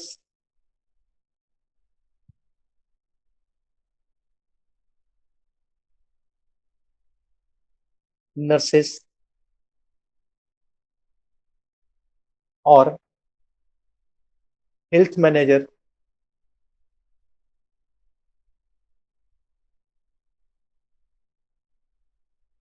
clearly tell about operations,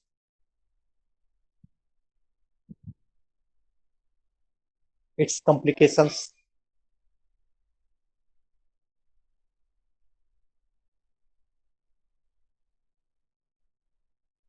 psychological status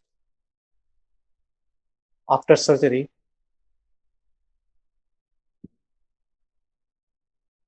etc.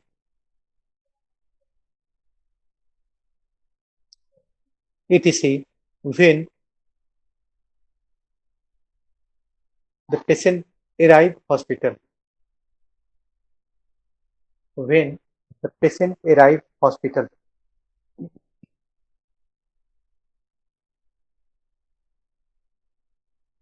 Second,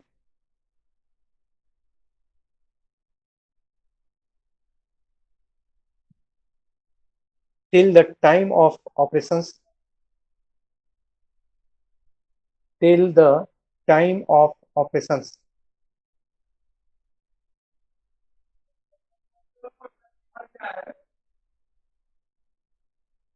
Next, reconstructive breast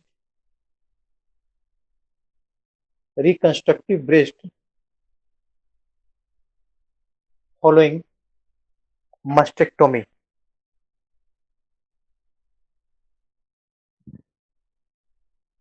following mastectomy. Next, discuss about biopsy.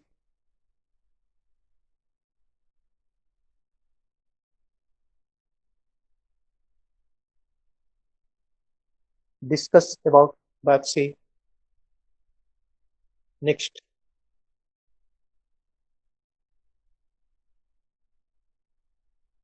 monitor the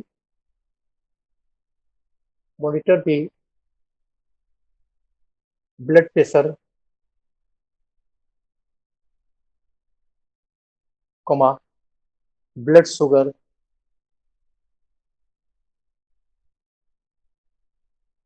comma, breathing status, breathing status, comma, pulse rate,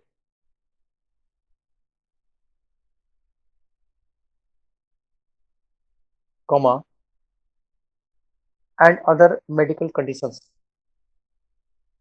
And other medical conditions.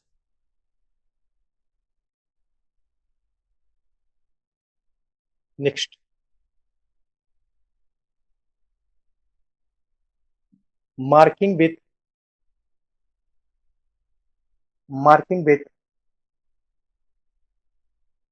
radioactive tracer, radioactive tracer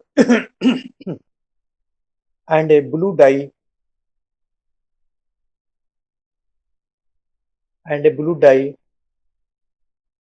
are injected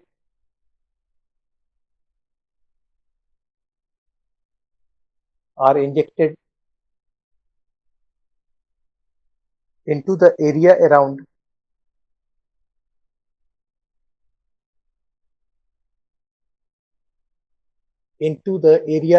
the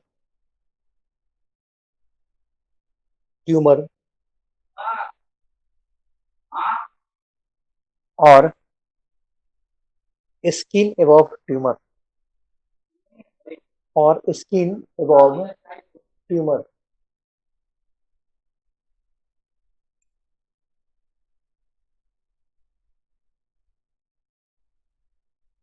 खत्म हुआ. Second में ये during the surgical procedure.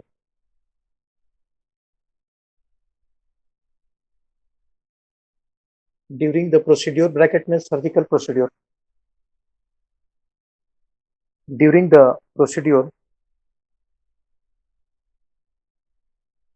Bracket में surgical procedure. इसमें पहला surgery perform under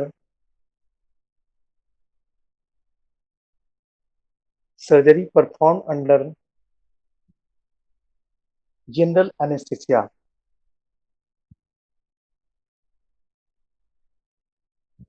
Surgery performed under general anesthesia.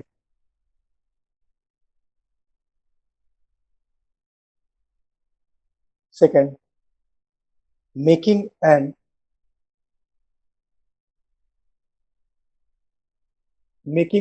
elliptical incision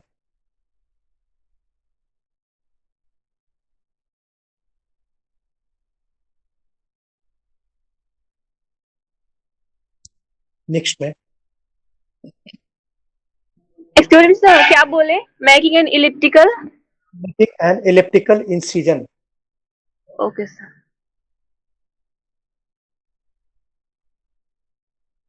next में remove the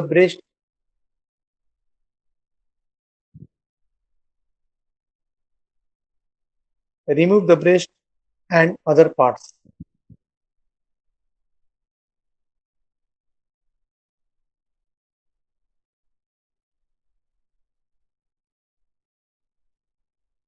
Next, plastic surgeon will coordinate plastic surgeon will coordinate with the surgeon about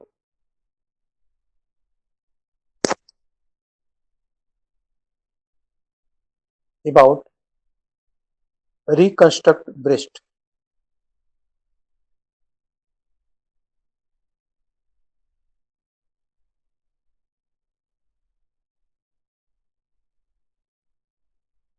Next, after surgery,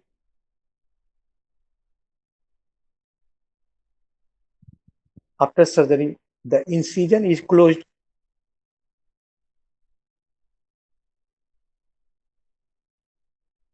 The incision is closed with suture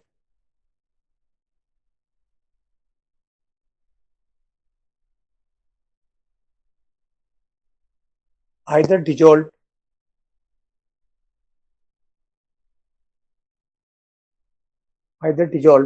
or are removed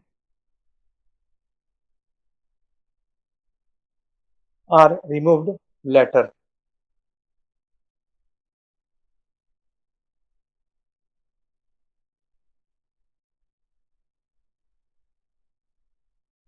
Next, use drainage bag. Use drainage bag to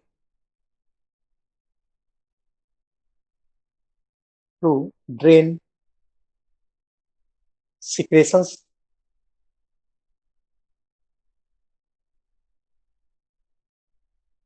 secretion of operated site secretion of operated site.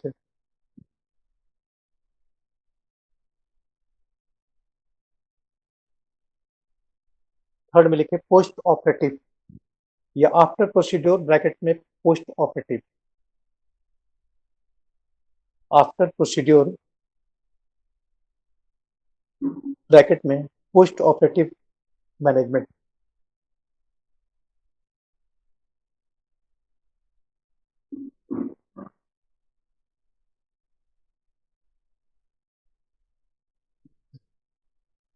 इसमें लिखे proper monitoring of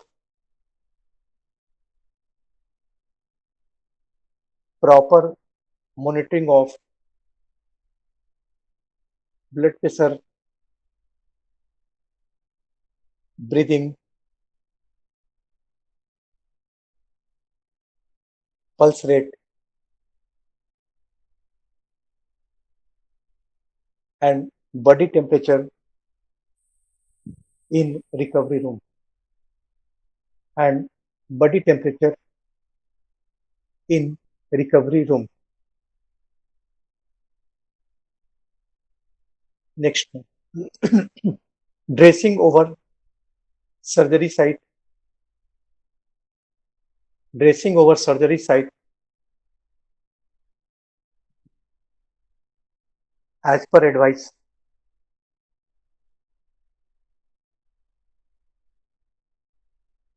As per advice.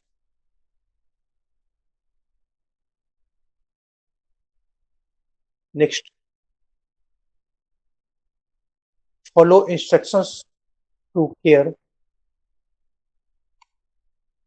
Follow instruction to care of surgeon, comma, plastic surgeon.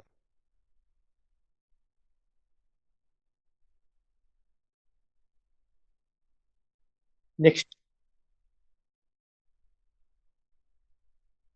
her self care of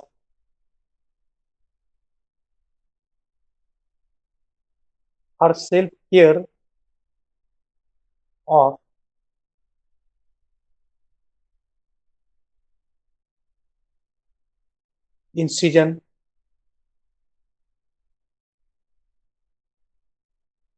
and drains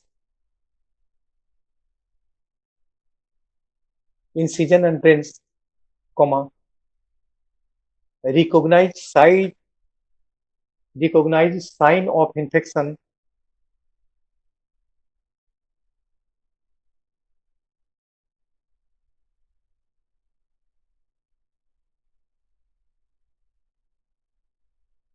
and understanding understanding actively actively restrictions actively restrictions at home.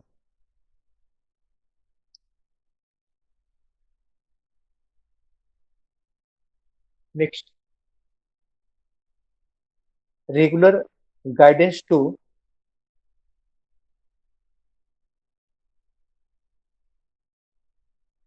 regular guidance to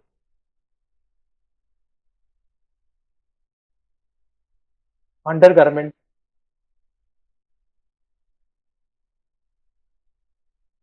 or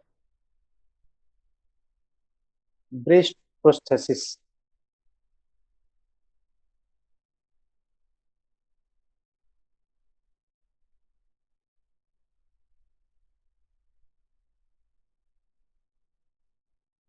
Next, gives prescription for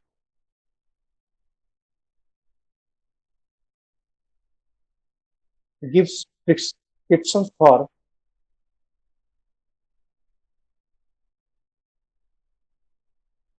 medications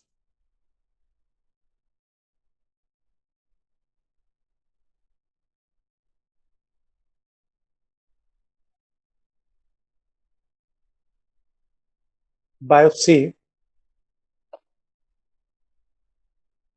and antibiotics.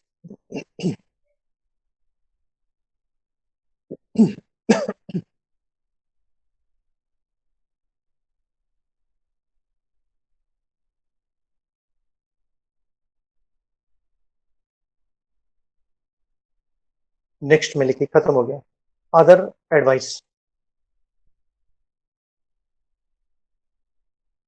Other advice में पहला concern to radioactive oncologist concern to radioactive oncologist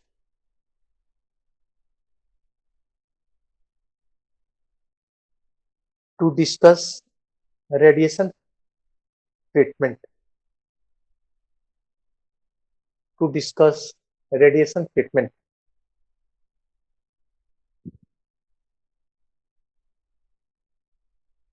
Second, concern to medical oncologist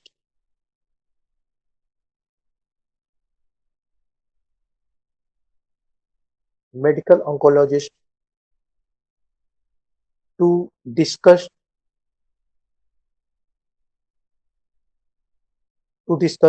other form of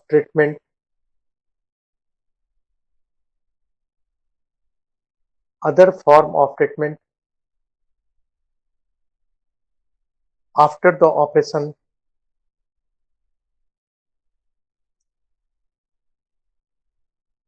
such as hormone therapy,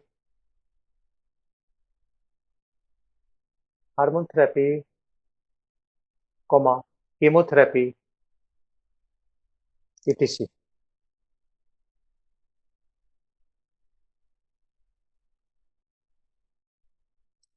next में लिखे concern to plastic surgeon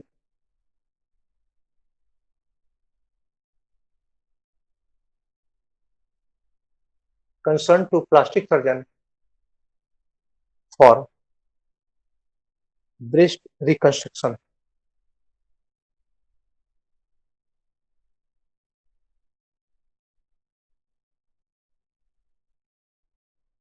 Next, concern to counselor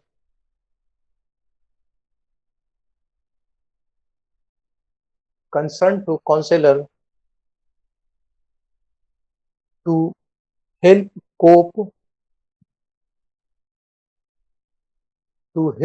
cope with having breast cancer.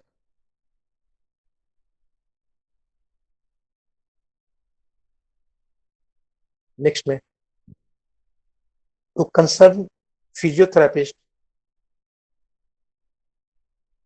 to concern physiotherapist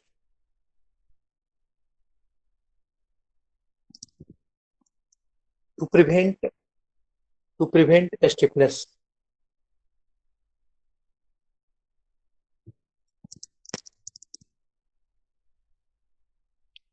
To prevent stiffness. बस फिर कल 8 बजे